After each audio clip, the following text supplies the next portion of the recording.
बिल्लाहि मिनश्शैतानिर्रजीम बिस्मिल्लाहिर्रहमानिर्रहीम। अल्लाह के पाक नाम से शुरू करते हैं जो बड़ा मेहरबान और निहायत रहम करने वाला है। यूनिक ग्रुप ऑफ इंस्टीट्यूशन की तरफ से अज़ीज़ तलबा व तालबात, ये ऑनलाइन लेक्चर्स आपकी तालीम और तरबियत के लिए प्रोवाइड किए जा रहे हैं और मैं हूँ प्रोफेसर राजा वाजिद अली।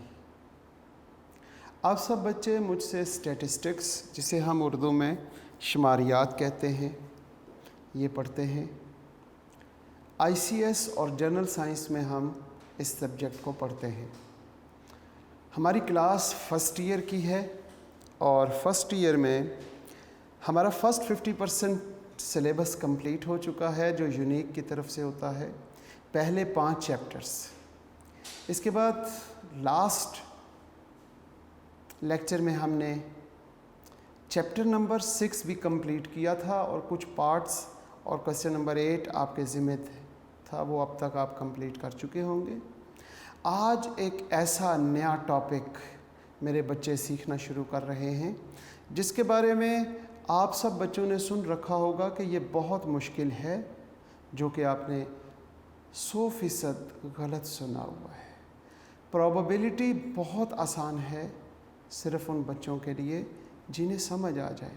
मुश्किल उनके लिए होती है जिनका इंटरेस्ट ना हो और वो समझना ना चाहें।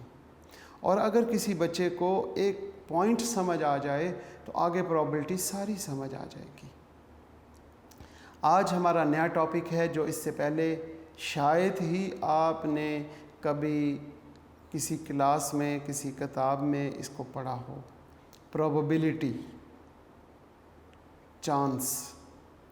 हाँ, हमारी ज़िंदगी, पूरी की पूरी ज़िंदगी चांस यानी प्रोबेबिलिटी पर होती है, लेकिन प्रोबेबिलिटी का हमें पता नहीं होता। इंशाअल्लाह हम कोशिश करेंगे। ये जो चैप्टर 7 है, इसके बाद चैप्टर 8 जिसका नाम रैंडम एक्सपेरिमेंट या रैंडम वेरिएबल है, इसके साथ साथ चैप्टर 9 जिसमें प्रोबेबिलिटी डिस्ट्रीब्यूशन या उसको कहेंगे डिस्क्रीट प्रोबेबिलिटी डिस्ट्रीब्यूशन, और उसमें 2 डिस्ट्रीब्यूशंस को पढ़ेंगे। ये तीनों चैप्टर्स, और इसके बाद जो आप फर्स्ट ईयर में पढ़ेंगे चैप्टर नंबर 10, 9 के बाद चैप्टर 10 आप फर्स्ट ईयर में पढ़ेंगे। और फर्स्ट ईयर में जो चैप्टर 10 है, इट्स नॉर्मल डिस्ट्रीब्यूशन, फिर उसके बाद सैम्पलिंग डिस्ट्रीब्यूशन, और फिर उसके बाद टेस्टिंग ऑफ हाइपोथेसिस और एस्टिमेशन और कॉन्फिडेंस इंटरवल। ये सारे के सारे चैप्टर्स आपकी प्रोबेबिलिटी पर मुश्तमिल हैं। तो 7 चैप्टर आपकी बेस बनाएगा प्रोबेबिलिटी की, जो कि 8 में यूज़ करेंगे, 9 में, 10 में, 11 में और 12 तक चलते जाएंगे। ये तकरीबन 5 चैप्टर्स हमारे पास, 6 चैप्टर्स हैं, 3 यहाँ पर, 3 अपने सेकेंड ईयर में पढ़ने हैं, और ये प्रोबेबिलिटी पर बेस करते हैं। हम हस्बे मामूल अपने लेक्चर का आगाज़ ज़िंदगी और मौत की दुआ से करते हैं। ज़िंदगी और मौत के ख़जाने हमारे रब के पास हैं, और उन ख़जानों से जो हमारी ज़िंदगी को कन्वर्ट करें, वो दुआ हम अपने रब से करते हैं। जनाब, अल्लाहुम्मा, ए मेरे परवरदिगार, ए मेरे अल्लाह, उर्ज़ुक़नी, हम सब को अता कर, अल हयात सआदतन, हयात ज़िंदगी, सआदतन सआदत वाली, वल मौत शहादतन, और मौत शहादत वाली। आमीन। सआदत वाली ज़िंदगी ऐसी ज़िंदगी को कहते हैं जिसमें हम अपने रब अल्लाह की इताअत और फरमाबरदारी करें।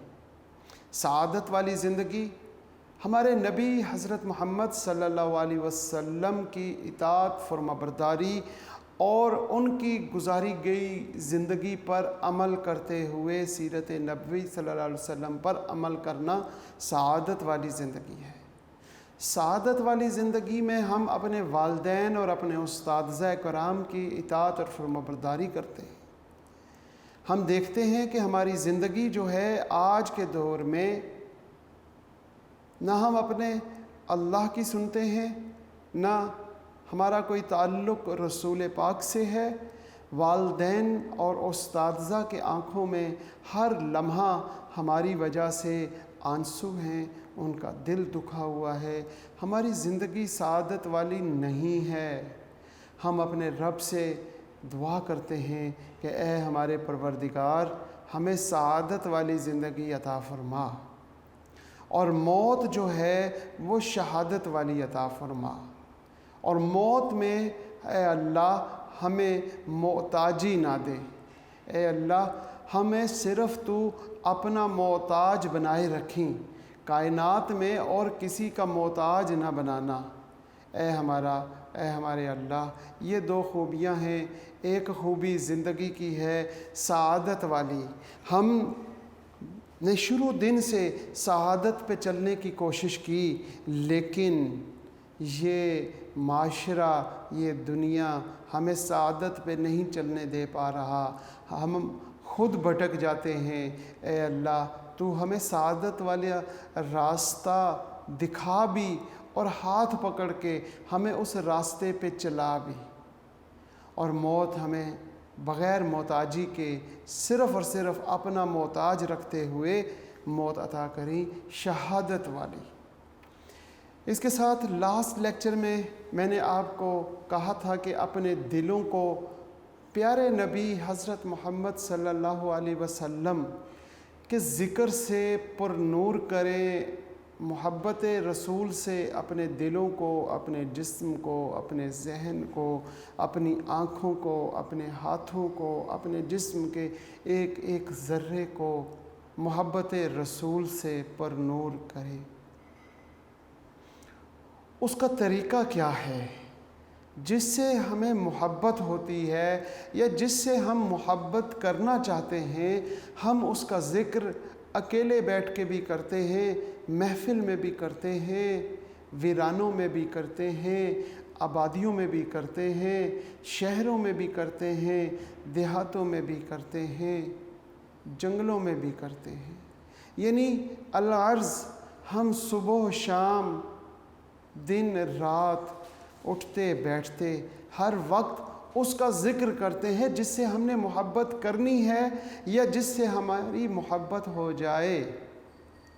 बिल्कुल इसी तरीके से प्यारे नबी हज़रत मोहम्मद सल्लल्लाहु अलैहि वसल्लम से मोहब्बत करना चाहते हैं, अपने दिलों को पुरनूर करना चाहते हैं, तो उनका ज़िक्र किया करें बियाबानों में, तन्हाइयों में, महफ़िलों में, उठते बैठते, घर से कॉलेज, कॉलेज से घर, घर से ऑफ़िस, ऑफ़िस से घर जाते हुए फ़ुज़ूल बातें और फ़ुज़ूल बातें करना और फ़ुज़ूल बातें सोचने से अफ़ज़ल ये है कि हम प्यारे नबी हज़रत मोहम्मद सल्लल्लाहु अलैहि वसल्लम का ज़िक्र करें। ये ज़िक्र ऐसा ज़िक्र है जो अल्लाह ख़ुद करता है। जब आप ज़िक्र करेंगे तो आप सुन्नत किसकी अदा कर रहे होंगे? अल्लाह की। और ये ऐसा ज़िक्र है कि इस ज़िक्र के बाद जो अपने रब से मांगे वो अता कर देता है। कि प्यारे नबी पर दरूद भेजने के बाद मुझसे ये मांग रहा है, अगर मैं अब इसको ना दूं तो मुझे हया आती है।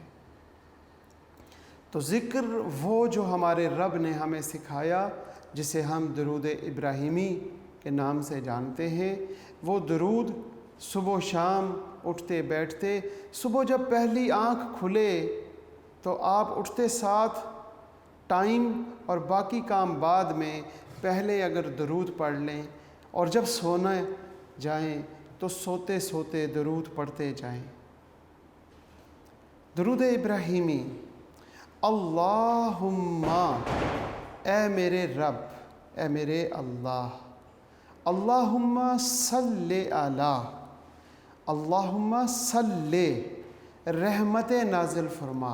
ए मेरे अल्लाह, ए मेरे प्यारे अल्लाह, रहमत नाजिल फरमा अला मुहम्मदिन, मोहम्मद सल्लल्लाहु अलैहि वसल्लम पर, व आला आली मुहम्मदिन, और मोहम्मद सल्लल्लाहु अलैहि वसल्लम की आल औलाद पर, कमा, जिस तरह, सल्लैता, ए मेरे अल्लाह आपने रहमत नाजिल फरमाई, आला इब्राहीमा, इब्राहीम अलैहिस्सलाम पर, व आला आल इब्राहीमा, और आल इब्राहीम, इब्राहीम अलैहिस्सलाम की आल औलाद पर। इन्नका हमीदुन मजीद, बेशक इसमें कोई शक ही नहीं है कि ए अल्लाह, तमाम की तमाम तारीफ़ें आपके लिए हैं और आपकी शान सबसे आला है। इस दुरूद पाक में अल्लाह पाक ने हमें सिखाया कि जब किसी से मांगने जाओ तो सबसे पहले उसका नाम पुकारो। जैसे अल्लाहुम्मा, हमने अपने रब से पुकारा, क्या मांगा?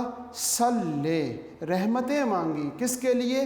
अला मुहम्मदिन, मोहम्मद सल्लल्लाहु अलैहि वसल्लम पर, और व आला आल मुहम्मदिन, और मोहम्मद सल्लल्लाहु अलैहि वसल्लम की आल और औलाद पर। जब कोई चीज़ मांग लो तो उसकी मिसाल दो कि किस तरह की चीज़ मांग रहे हो। अल्लाह पाक ने यहाँ सिखाया कमा, फॉर एग्ज़ाम्पल सल्लैता, ए अल्लाह जिस तरह आपने रहमतें नाजिल फरमाई अला इब्राहीमा, इब्राहीम अलैहिस्सलाम पर, व आला आल इब्राहीमा, और उनकी आल औलाद पर, इब्राहीम अलैहिस्सलाम की आल औलाद पर। और जब चीज़ मांग लो, मांगने के बाद एग्ज़ाम्पल भी दे दो और फिर उनकी शान बयान करो, उनकी तारीफ़ करो।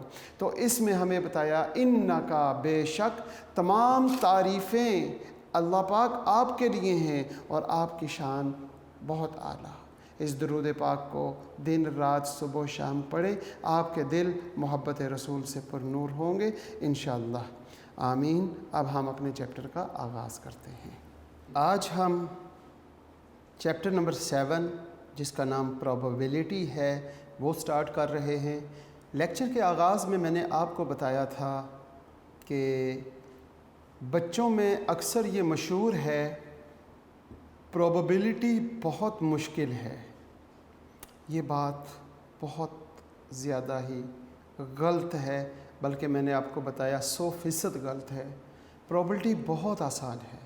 क्यों? क्योंकि इसकी डेफिनेशन को अगर हम गौर करें तो डेफिनेशन में हमने लिखा क्या है? A game. हमने पहला लफ्ज़ लिख दिया अ गेम, इट्स मीन एक खेल। तो मुझे बताएं कि खेल भी कभी मुश्किल हुआ? जब इसकी डेफिनेशन में मैंने पहला लफ्ज़ क्या लिखा? A game. ये जो प्रोबेबिलिटी हम पढ़ने जा रहे हैं ये एक खेल है। अब बता दें मुझे कि खेल कभी किसी को मुश्किल लगा? खेल तो हर बच्चा खेलना चाहता है। अब गेम ऑफ चांस, ऐसा खेल जिसमें चांस है, इस कॉल्ड प्रोबेबिलिटी, उसे हम प्रोबेबिलिटी कहते हैं। सिंपल और आसान सी डेफिनेशन समझने के लिए, उन बच्चों के लिए जो ये समझते हैं कि प्रोबेबिलिटी बहुत मुश्किल है, तो उनके लिए मैंने डेफिनेशन कहीं से तलाश करके ये लिखी, अ गेम ऑफ चांस। ये एक ऐसा खेल है जो चांस पर हो, उसको हम प्रोबेबिलिटी कहते हैं। और मेरा ख्याल है कि हर गेम चांस पर होती है। एक गेम आप खेलते हैं जो आपको मालूम नहीं है, आज मैं बताता हूँ। वो गेम कुछ इस तरह की है कि आपने जब मैट्रिक पास की, वो भी एक गेम थी। वो जब पास करने के बाद कॉलेज में आपने स्टडीज़ करने के लिए आए, या आप ज़िंदगी में जितने काम करेंगे वो सारे के सारे चांस पर होंगे, और वो जो भी चांस पर होगा उसे हम प्रोबेबिलिटी कहेंगे। आपने फर्स्ट ईयर का इम्तिहान देना है, उसके लिए आप तैयारी कर रहे हैं। कॉलेज, स्कूल, इंस्टीट्यूशन, डिपार्टमेंट सब कुछ बंद कोरोना की वजह से, लेकिन आप ऑनलाइन लेक्चर्स करके फिर भी तैयारी कर रहे हैं। और तैयारी किस लिए कर रहे हैं? कि हमने इम्तिहान देना है। तो ये जो आप तैयारी कर रहे हैं ये भी प्रोबेबिलिटी हो रही है, क्योंकि आपने इम्तिहान देना है और इम्तिहान जो है वो चांस पर होता है। वैसे भी मैंने सुन रखा था कि मैट्रिक और इंटर, मैट्रिक विद रट्टा जिस तरह आप लोग लगाते हैं, एफए यानी इंटर बाय चांस, ये बाय चांस होता है। और ग्रेजुएशन जिसे बीए कहते हैं विद एबिलिटी, तो वो जो ग्रेजुएशन है वो एबिलिटी के साथ होती है, काबिलियत के साथ होती है। पहले तो हुआ करती थी, आजकल का मुझे मालूम नहीं, क्योंकि वो आप बच्चों को मालूम है कि सेमेस्टर सिस्टम है, तो सेमेस्टर सिस्टम में एबिलिटी को निकाल दिया गया होगा शायद, मुझे मालूम नहीं है।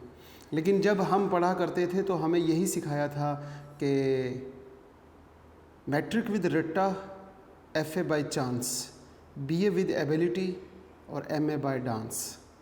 और हमने कुछ इस तरह करके भी देखा सारा, और इसी तरह चल रहा था। जब से ये सेमेस्टर सिस्टम आया है तो मेरा ख़्याल है कि उसमें से एबिलिटी को निकाल दिया गया है। लेकिन चांस, ये चांस की बात शुरू हुई थी तो मुझे बचपन की ये बात याद आई जो मैंने आपके साथ शेयर की। चांस पर मुश्तमिल कोई भी गेम, कोई भी काम, इट्स कॉल्ड प्रोबेबिलिटी। कोई भी काम, आपने इम्तिहान दिया, ये आपका काम है, लेकिन चांस है। कितने चांस हैं? नंबर 1 पास हो जाएं, नंबर 2 रह जाए, नंबर 3 किसी एक आधे सब्जेक्ट में रह जाए, सप्ली आ जाए। आपने कॉइन को थ्रो किया, कॉइन को, तो चांस है हेड या टेल हो जाए। कोई भी गेम खेल रहा है, 2 टीम्स हैं, दोनों में से किसी एक ने जीतना है, उसके कितने चांसेस हैं? 50% ए टीम के जीतने के चांसेस, 50% बी टीम के जीतने के चांसेस। और इसी तरह एक और चांस भी यहाँ मुश्तमिल होता है यहीं पर कि या तो ए जीत जाएगा या बी जीतेगा या ड्रॉ हो जाएगा, यानी इक्वल हो गया तो ड्रॉ हो जाएगा। तो कोई भी काम जो चांस पर मुश्तमिल हो उसे हम प्रोबेबिलिटी कहते हैं। आप डिपार्टमेंटल स्टोर में गए, फ्रीज़र को खोला, अब चांस है कि आप 3 कंपनीज़ की बॉटल्स पड़ी हुई हैं, लेट्स सपोज पेप्सी, कोक और 7 अप, 3 ब्रांड्स हैं। अब चांस है कि आप उन तीनों में से कौन सी लेकर उसको आप पीते हैं। तो ये जो आपने अपनी ज़िंदगी में एक छोटा सा काम किया, तो ये भी प्रोबेबिलिटी में आ जाएगा। तो प्रोबेबिलिटी आपकी ज़िंदगी से बाहर नहीं है, आपकी मुकम्मल ज़िंदगी प्रोबेबिलिटी पर ही मुश्तमिल है। ये तो आपको आसान वे था समझाने का। जिन्होंने प्रोबेबिलिटी को सीखा नहीं, समझा नहीं, इससे पहले पढ़ा नहीं, पहली दफ़ा लफ्ज़ सीखा के, समझा के, या पहली दफ़ा लफ्ज़ सुना प्रोबेबिलिटी, और प्रोबेबिलिटी को सीखने और समझने के लिए ये एक सिंपल और आसान तरीका मैंने आपको बताया। लेकिन आप सब बच्चे पेपर में प्रोबेबिलिटी की डेफिनेशन जो दूसरी लिखी हुई है, ये 2 लाइनों पर मुश्तमिल, ये आपने याद भी करनी है और यही आपने लिखनी है। 5 अल्फाज हैं जिनको आप इस तरतीब से लिखेंगे तो प्रोबेबिलिटी की डेफिनेशन बनेगी। वो 5 अल्फाज क्या हैं? हमने देखा द फेवरेबल, पहला लफ्ज़ है favourable, favourable outcome, the favourable outcome in a random experiment from the total outcome is called probability। Finger tips पे डेफिनेशन याद हो जाएगी। The favourable outcome in a random experiment, क्या है? The favourable outcome in a random experiment from the total outcome. थोड़े से लफ्ज़ आगे पीछे कर दिए, दोबारा से देखते हैं। The favourable outcome from the total outcome in a random experiment is called probability. The favourable outcome from the total outcome in a random experiment is called probability. Probability का फार्मूला क्या है? Favourable outcome in a random experiment, sorry एक लफ्ज़ मैं भूल गया यहाँ पे लिखना, मैं भी सोच रहा हूँ 4 लफ्ज़ क्यों हैं। द रेशो, ये था पांचवा लफ्ज़। द रेशो बिटवीन होगा फिर अगला लफ्ज़, the ratio between, the ratio between favorable outcome from the total outcome in a random experiment is called probability. The ratio किसे कहते हैं? दो वैल्यूज़ को डिवाइड कर दें, वो रेशो उन दो वैल्यूज़ की कहलाती हैं। यहाँ पे दो वैल्यूज़ कौन सी हैं? एक फेवरेबल आउटकम है और एक टोटल आउटकम है। अब ये फेवरेबल आउटकम और टोटल आउटकम किसकी है? रैंडम एक्सपेरिमेंट की है। तो डेफिनेशन क्या बनी? The ratio between favorable outcome from the total outcome in a random experiment is called probability.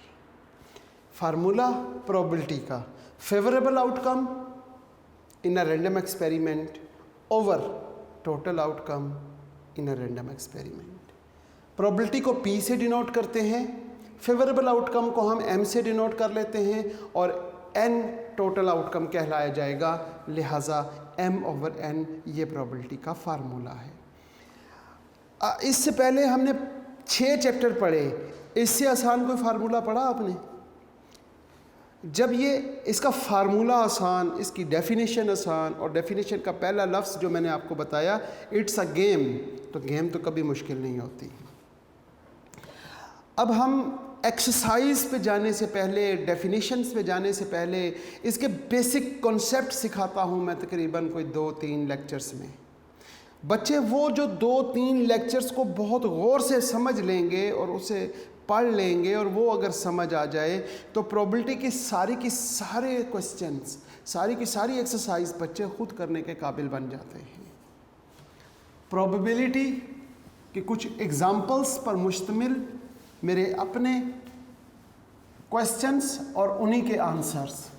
अब ये काम हम एक्सरसाइज में जाके नहीं करेंगे, प्रोबेबिलिटी के बेसिक कॉन्सेप्ट्स को सिखाने के लिए हम यहाँ पर कुछ एग्जाम्पल्स देखेंगे।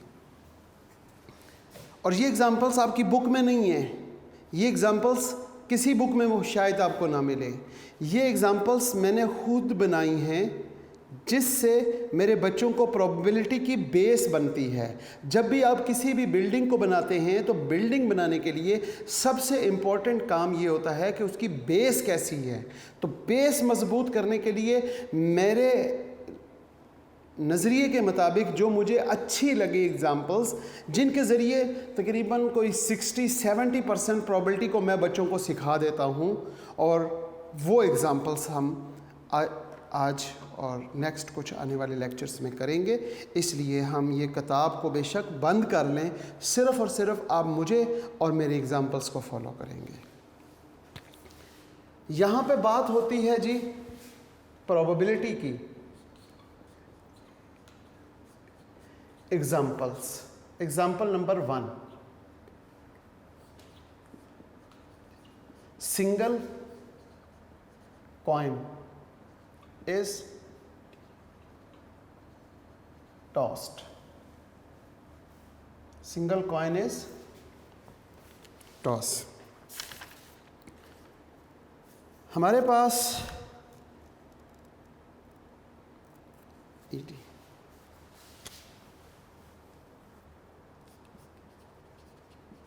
Single coin is toss. हम एक कॉइन को टॉस करते हैं। मेरी एग्जाम्पल्स पर मुश्तमिल है। सिंगल कॉइन को डिस्कस करेंगे, 2 कॉइन्स को डिस्कस करेंगे, 3 को करेंगे, 4 कॉइन्स को और 5 कॉइन्स तक। 5 कॉइन्स तक हम ये 5 एग्जाम्पल्स ये बन जाएंगी और इनके क्वेश्चंस मैं खुद डिवेल्प करूँगा और उनके आंसर्स भी हम खुद ही कोशिश करेंगे कि उनके आंसर्स भी हम दें। फिर इसी तरह सिंगल डाइस और 2 डाइस की बात करेंगे। तो 5, 6, 7 एग्जाम्पल्स ये हो गई और इसके बाद मैं आपको प्लेइंग कार्ड्स के बारे में डिस्कस करूँगा। तो ये हमारे बेसिक कॉन्सेप्ट्स बनेंगे। जब आप सिंगल कॉइन को टॉस करते हैं तो टोटल आउटकम कितने बनते हैं? Total outcome 2⁻1। कितने कॉइन टॉस किए आपने? 1। आपने एक कॉइन टॉस किया तो 2 की पावर 1 लिख देंगे। अगर आप 2 कॉइन टॉस करेंगे तो 2 की पावर 2 लिखेंगे। इसी तरह अगर आप 3 कॉइन्स टॉस करेंगे तो 2 की पावर 3 लिखेंगे। तो 2 की पावर 1 लिखने से आंसर हमारे पास 2 आ जाएगा। अब 2 आउटकम कौन से बने हम देखते हैं। यहाँ पे लिखते हैं, एक काम करते हैं, सीरियल नंबर में हम लिखते हैं 1 और 2। यहाँ पे आउटकम हमारे पास जब कॉइन एक है सिंगल, तो या तो वो हेड आ जाएगा या फिर टेल आ जाएगा। अब हमने एक कॉइन टॉस किया और उस पे पॉसिबल आउटकम 2 बने, टोटल आउटकम 2, और वो 2 आउटकम कौन से बने, हेड या टेल। अब हमारा पहला क्वेश्चन ये बनता है, what is the probability of head when single coin is tossed. जब हम एक कॉइन को टॉस करें तो उस पर हेड आने की प्रोबेबिलिटी क्या है। अब हम बात करते हैं सॉल्यूशन की। Probability of head, it's formula m/n। Total outcome क्या है हमारे पास, टोटल आउटकम हमारे पास 2 हैं, तो हम नीचे 2 लिख देते हैं। और वो टोटल आउटकम की जो लिस्ट है वो ये बनी हुई है, हेड और टेल, ये 2 आउटकम हैं। अब इन टोटल आउटकम में से how many outcome to favour of a head को फेवर करने वाले कितने आउटकम हैं। शाबाश, सोचें। एक हेड एक टेल, 2 आउटकम, हमने नीचे 2 लिख लिया। अब इनमें से कितने outcome, how many outcome to favour the head को कितने आउटकम फेवर कर रहे हैं, वो ये वाला आउटकम हेड को फेवर कर रहा है और ये वाला हेड को फेवर नहीं कर रहा। तो कितने आउटकम फेवर करते हैं, सिर्फ एक। तो हम ऊपर भी लिख देंगे कि 1 और 1/2, और यही इसका आंसर है इस क्वेश्चन का। या 1/2 को डिवाइड करके आप 0.5 लिख लें बस। फिर हमारे पास एक और क्वेश्चन बनता है, what is the probability of 0 head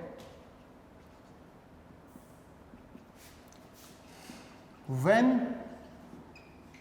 single coin is tossed। बताएं जी, 0 हेड, यहां पे प्रोबेबिलिटी किसकी लिखेंगे, 0 हेड की, m/n। बेशक ये फार्मूला ना भी लिखें फिर भी चल जाएगा। यहाँ पे टोटल आउटकम 2 हैं, वो 2 आउटकम की लिस्ट हमारे पास यहाँ मौजूद है, वो 2 आउटकम ये हैं। अब इनमें, अब इस आउटकम में हेड कितने, how many head in this outcome, 1। How many head in this outcome, 0 head. इसमें कोई हेड नहीं है, 0 हेड। तो ये जो है जिसमें 0 हेड है वो फेवर करता है 0 हेड को। तो कितने हैं जिनमें 0 हेड है, 2 में से कितने हैं जिनमें हेड की तादाद 0 है, वो है 1।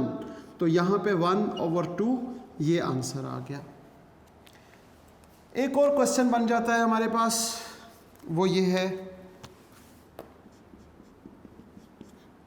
मेरे ख्याल से बच्चों को पता चल चुका होगा कि क्या क्वेश्चन बनाने लगा हूँ। What is the probability of 0 tail when single coin is tossed. और फोर्थ क्वेश्चन बन जाएगा आपके पास, what is the probability of a tail. A tail मतलब एक tail, when single coin is tossed. जी जनाब, यहां पे आप क्या लिखेंगे? Probability of zero tail m/n। यहां पे लिखेंगे प्रोबेबिलिटी ऑफ आ टेल, यहां पे भी m/n। आगे हमारे पास टोटल आउटकम तो 2 है, तो नीचे तो हम 2 लिख देंगे। ऊपर अब जब हम फोर्थ पार्ट करेंगे तो कहता है आ टेल। अब आप मुझे बताएं कि टेल वाले आउटकम कितने? वो भी 1 है। और ज़ीरो टेल, हम यहां पे देखें कि इसमें टेल की तादाद कितनी है। How many tail in the first outcome? It's zero tail. How many tail in a second outcome? It's 1 tail. तो ज़ीरो टेल वाले कितने आउटकम हैं? वो यही है। तो हम यहां पे लिखेंगे 1/2। तो ये इसका आंसर आ गया और ये इसका आंसर आ गया। इसी तरीके से मैं यहां पर 5वें नंबर पे एक क्वेश्चन लिखता हूं।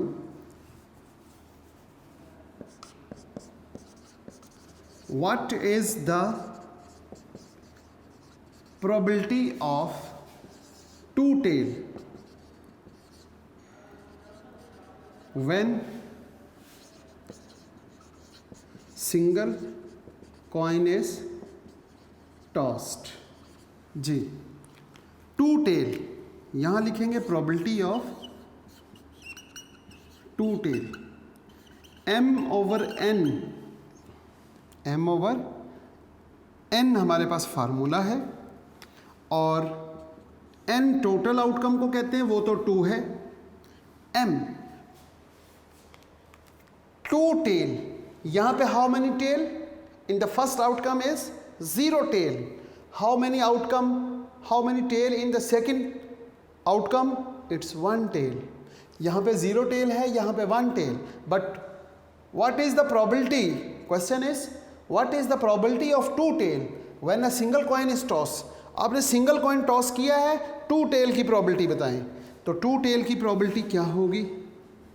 नीचे तो हमने 2 लिखना ही लिखना है, और ऊपर क्या होगा? इट्स 0। 2 टेल वाला कोई आउटकम ही नहीं है, तो आंसर क्या आ जाएगा? 0/समथिंग इज 0। और इसका 6th पार्ट हम यहां पे लिखते हैं, what is the probability of 2 head when single coin is tossed? तो क्या लिखेंगे? Probability of 2 head is equal to 2 तो टोटल आउटकम है, और 2 हेड वाला कोई भी नहीं है, तो हम कहेंगे 0/2 इट्स आल्सो 0। ये हमारे पास 5 सवाल बने। इन 5 सवालों को अब कन्वर्ट करें किस में? हमारे पास यहाँ पे हेड, 0 हेड, 1 हेड और 2 हेड। फिर हमने कहा 0 टेल, 1 टेल और 2 टेल, और ये 6 पार्ट बन गए। ये 6 सवाल इसके मैंने खुद से बनाए, 6 क्वेश्चन। अब इन 6 क्वेश्चंस में मैं सिर्फ एक एक लफ्ज़ का इजाफा करूंगा, तो हमारे 6 क्वेश्चन मज़ीद बन जाएंगे। जब हम सिंगल कॉइन का, ये हम एग्जांपल्स कर रहे हैं सिंगल कॉइन्स, और इसके क्वेश्चन खुद बना रहे हैं। जब हम 2 कॉइन्स की बात करेंगे, उसमें भी हम क्वेश्चन खुद बनाएंगे और जवाब भी खुद देंगे। और जब ऐसा करेंगे 1 कॉइन, 2 कॉइन, 3 कॉइन, 4 कॉइन और 5 कॉइन तक जब पहुंचेंगे कि हम प्रोबेबिलिटी में क्वेश्चन खुद बनाएं और जवाब भी खुद दें, तो फिर जो क्वेश्चन बुक वाला या वो जो एग्जामिनर हमसे पूछेगा तो इंशाल्लाह हमें उसका जवाब भी आता होगा। मैं यहाँ पे बात करता हूँ what is the probability of, यहाँ पे लिखो, क्या लिखो, at least, at least 1 head. What is the probability of at least 1 head when single coin is tossed? तो अब हमारे पास इसका आंसर या इसको सॉल्व करने का तरीका क्या होगा? हम यहाँ पर बात करेंगे What is the probability of, probability किसकी पूछी गई है हमसे? Probability पूछी गई है at least 1 head is equal to m over n। n तो हमारे पास 2 है, टोटल आउटकम 2। एटलीस्ट का क्या मतलब होता है? एटलीस्ट का मतलब होता है कम अज कम एक हेड हो, इससे कम ना हो, एक और एक से ज़्यादा हो। एक और एक से ज़्यादा मतलब एक आउटकम वाले हों और एक से ज़्यादा वाले हों, मतलब 2, 3, 4। तो अब हमारे पास इसमें कितने आउटकम, इसमें कितने हेड हैं? 1। इसमें कितने हैं? 0। तो एक और एक से ज़्यादा वाले वो कितने बने? हमारे पास सिर्फ 1 बना, तो 1/2 आ जाएगा। इसी तरह अगर हम यहाँ पे बात करते हैं what is the probability of at least 1 head, at least यहाँ पे हमारे पास 0 था, तो बात करेंगे 0 हेड। एटलीस्ट 0 हेड की प्रोबेबिलिटी मालूम करें जनाब। जैसे हमने यहाँ एटलीस्ट 1 हेड की बात की, यहाँ पे बात करेंगे what is the probability of at least 0 head. At least 0 head, at least 0 head में हम बात करते हैं कि प्रोबेबिलिटी मालूम करने लगे हैं at least 0 head is equal to m/n formula है, 2 पे नीचे डिवाइड करेंगे क्योंकि टोटल आउटकम तो 2 है। इसके साथ साथ हमने देखना है एटलीस्ट 0। एटलीस्ट 0 में हमारे पास क्या है? इसमें हेड कितने हैं? इसमें हेड की तादाद 1 है, इसमें हेड की तादाद 0 है।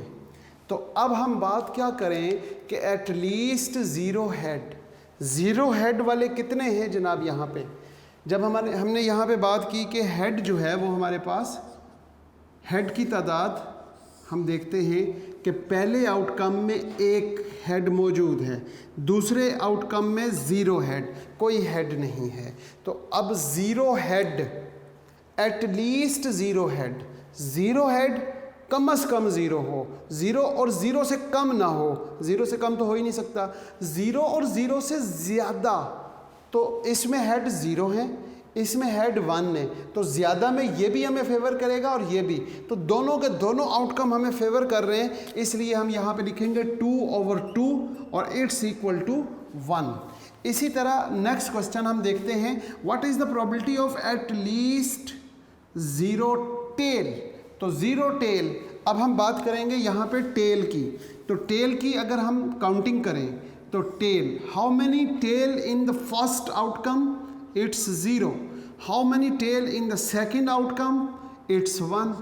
अब क्वेश्चन क्या है? क्वेश्चन ये है कि एटलीस्ट 0 टेल, 0 टेल और 0 टेल से ज़्यादा वाले, इसमें 0 टेल है और इसमें 0 टेल से ज़्यादा यानी 1 है, तो दोनों आउटकम हमें फेवर करेंगे। हम यहाँ पे लिखेंगे 2/2 और 2/2 को डिवाइड करने से हमारे पास आंसर 1 आ जाएगा। ये लिख लें या ये लिख लें, बात तो एक ही है। फिर हम कहते हैं what is the probability of at least हम यहाँ पे क्या लिखते हैं, यहाँ पे लिखते हैं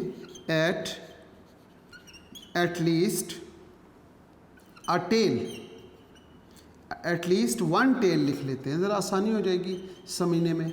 one tail. When a single coin is tossed, तो एक टेल आने की प्रोबेबिलिटी बताएं। एक टेल आने की प्रोबेबिलिटी हम कैसे बताएंगे? सिंगल टेल, वो एटलीस्ट वन, कम से कम एक टेल। इसमें कितने हैं? 0 टेल। इसमें कितनी टेल्स हैं? ओनली 1। तो at least one tail, one tail और वन टेल से ज़्यादा, वन टेल से ज़्यादा तो कोई है ही नहीं। तो हम यहाँ पे इसको चेंज करते हैं, यहाँ पे लिखेंगे probability of at least one tail m/n, और फार्मूले में एटलीस्ट वन टेल, एक टेल, तो 1/2 हमारे पास आ जाएगी। इसी तरीके से इसको एटलीस्ट 2 टेल लिखेंगे। यहाँ पर हम इसे रेज करते हैं, हमारा क्वेश्चन बनेगा what is the probability of, क्या बनेगा? At least 2 tail. यहाँ पर हम लिखेंगे आंसर में probability of at least 2 tail m/n। At least 2 tail का मतलब होता है 2 और 2 से ज़्यादा। यहाँ पे कितनी टेल है? 0। यहाँ पे 1 टेल, 2 और 2 से ज़्यादा कोई है ही नहीं, तो 0/2 0 आंसर आ जाएगा। यहाँ पर जब हम बात करते हैं कि एटलीस्ट, यहाँ पे हम बात करेंगे क्या? एट लीस्ट 2 हेड, तो यहाँ फार्मूले में भी चेंज कर देंगे। यहाँ पे हम शुरू में लिखेंगे probability of at least 2 head. Eight least 2 head, जब 2 हेड कोई है ही नहीं, 2 या 2 से ज़्यादा कोई भी नहीं है, तो हम कहेंगे 0/2। अब ये 6 सवाल पहले हमने किए, अब 6 मज़ीद बन गए एट लीस्ट के साथ, और आपके ज़िम्मे अब क्वेश्चंस हैं एट मोस्ट के साथ। एट मोस्ट के साथ हम बात करेंगे कि एट मोस्ट ज़्यादा से ज़्यादा, तो एट मोस्ट के 6 सवाल आप कंप्लीट कीजिएगा। ठीक है जी। इसी के साथ आज के लेक्चर को हम यहाँ पर इख्तिताम करते हैं इस दुआ के साथ कि अल्लाह पाक आप जहाँ पे मेरे बच्चे रहें सदा खुश रहें, सलामत रहें, ईमान वाली और सेहत वाली ज़िंदगी अल्लाह पाक अता फ़रमाए।